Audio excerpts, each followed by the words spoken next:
আহলে কোরআন, শিয়া সম্প্রদায়, কাদিয়ানী সম্প্রদায়। আরেকটি কথা বলেই শেষ করব, এখন বড় আরেকটা ফিতনা শুরু হয়েছে। কাদিয়ানী সম্প্রদায় বা যশোরে বাহাদুরপুর এলাকায় কাদিয়ানীরা মসজিদে করেছে।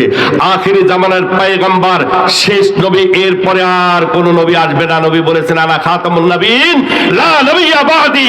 যে ব্যক্তি গোলাম আহমদ কাদিয়ানীকে আখিরি জামানার পয়গম্বর মনে করে, ওই সমস্ত কাদিয়ানী সম্প্রদায় কাফের।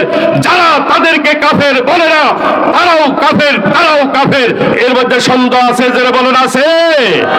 অতএব আমাদের একটাই সরকারের কাছে দাবি, কাদিয়ানীদের অমুসলিম ঘোষণা করতে হবে। কাদিয়ানী সম্প্রদায় কাফের, এই মর্মে সংসদে কাদিয়ানীদেরকে অমুসলিম ঘোষণা করে সংসদে আইন পাস করতে হবে।